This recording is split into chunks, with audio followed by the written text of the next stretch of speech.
కార్మికుల ఐక్యత మా హక్కులు మాకు హక్కులు మాకు హక్కులు మాకు హక్కులు మాకు కార్మికుల ఐక్యత కార్మికుల ఐక్యత కార్మికుల ఐక్యత. మీ అందరి తోడ్పాటుతోటి మీ అందరి పనితనంతో మీరు కూడా కష్టపడి పనిచేసింది చాలా మంది. ఈరోజు కాంగ్రెస్ పార్టీ ప్రభుత్వం వచ్చింది, నేను ఇక్కడ ఎమ్మెల్యే. సో నాకు బాధ్యత ఉంది. మీరు అనుకున్న ఏదైతే మీకు కోరిక ఉందో దాన్ని నెరవేర్చాల్సిన బాధ్యత కూడా రెండు విషయాలు. ఒకటి, ఆ ల్యాండ్ ఎక్కడ ఉందో ఐడెంటిఫై చేసుకొని ఆ డాక్యుమెంట్ నాకు ఇవ్వండి. ఎవరో ఒక రెగ్యులర్గా ఫాలో అప్ చేయండి. నేను ఎంఆర్ఓ గారితో పోయి బౌండరీస్ ఫిక్స్ చేయమని చెప్తాను. ఒకవేళ ఇంకా ఎవరికైనా అదే ప్రెమిసెస్లో ఇస్తే కొద్దిగా అటు ఇటుగా ఏమైనా జాగా ఉందేమో చూసి అడ్జస్ట్ చేసే కార్యక్రమం చేసేవాళ్ళు. వాళ్ళు కూడా కష్టపడే వాళ్ళు, వాళ్ళకి ఇంత జాగా చూపించాల్సిన బాధ్యత కూడా అనుకుంటారు. ఆడ ఎంత వెసులుబాటు ఉంది, ఎంత భూమి అవైలబుల్ ఉంది అని చూసి మీకు తర్వాత మరి వారు ఎవరో కూడా ఇప్పటివరకు దగ్గరికి రాలేదు, వస్తారు ఎవరో. సో వాళ్ళకు మీకు అందరికీ కలిపి న్యాయం చేసే విధంగా అక్కడ సమస్యను పరిష్కారం చేస్తాం. ఖచ్చితంగా అక్కడ మీరు కూర్చోవడానికి హాల్, బిల్డింగ్, కమ్యూనిటీ హాల్ ఏదో ఒకటి ఖచ్చితంగా అక్కడ ఏర్పాటు చేస్తాం. తర్వాత మీకు కన్స్ట్రక్షన్ వర్కర్స్ ఇచ్చే అన్ని బెనిఫిట్స్ కూడా మీకు వస్తాయి. మీరందరూ కూడా లేబర్ డిపార్ట్మెంట్ నుంచి ఒక ఇన్సూరెన్స్ తీసుకున్నారు. అందరూ తీసుకున్నారు. ప్రతి ఒక్కరు కూడా తీసుకోవాలి. ఎందుకంటే మీరు కూడా కన్స్ట్రక్షన్ వర్కర్ కిందకే వస్తారు. మన అసోసియేషన్ పేటర్స్ అయినా కన్స్ట్రక్షన్ వర్కర్ కానీ అక్కడ రిజిస్ట్రేషన్ చేసుకుంటే మనకి ఏదైనా యాక్సిడెంటల్ డెత్ అయినప్పుడు మనకు డబ్బులు రావడం అవన్నీ కొన్ని బెనిఫిట్స్ ఉంటాయి.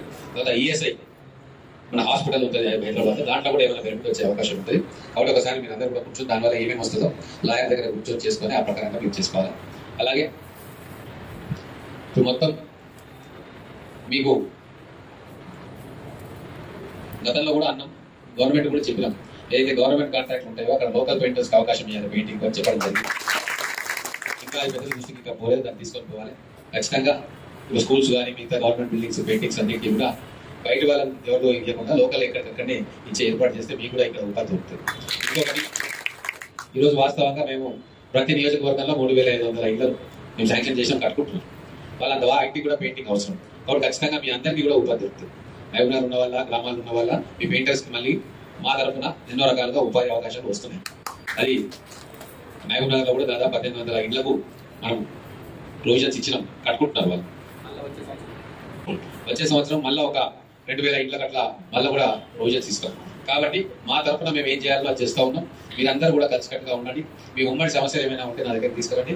సానుకూలంగా ఆ సమస్యలు పరిష్కారం చేసే ప్రయత్నం నేను చేస్తాను. ఇంకొక ముఖ్య విషయం, మీ పిల్లలు ప్రైవేట్ స్కూళ్ళలో దయచేసి స్తోమత లేని వాళ్ళు చదివించకండి.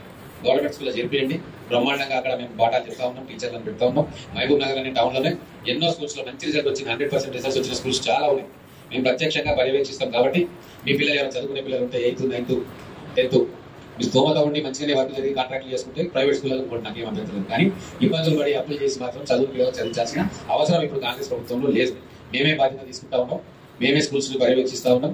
మంచి విద్య మన పిల్లలకు అందించేందుకు మేము అన్ని రకాలుగా ప్రయత్నం చేస్తా ఉన్నాం. ఇంటర్మీడియట్ కాలేజీలో కూడా మీరు మన జూనియర్ కాలేజీలలో అద్భుతంగా పాఠాలు చెప్తా ఉన్నాం. మీ పిల్లలు ఆ స్థాయిలో ఉంటే ఖచ్చితంగా మీరు జూనియర్ కాలేజీలలో కూడా అడ్మిషన్స్ ఇప్పించుకోవచ్చు. రూపాయి ఖర్చు లేకుండా మీ పిల్లలు చదువుతుంది.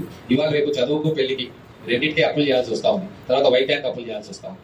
కాబట్టి ఎక్కడ వీలైతే అక్కడ మీ ఖర్చులు తగ్గించుకోవడానికి ఇది ఒక మంచి అవకాశం కాంగ్రెస్ ప్రభుత్వం ఇస్తుంది.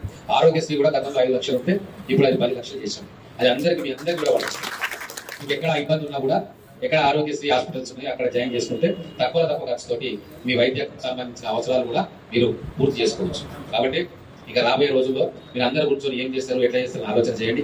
మరి పెయింటింగ్ షాపులు కూడా మీ అసోసియేషన్ మెంబర్స్ వాళ్ళు వేరే.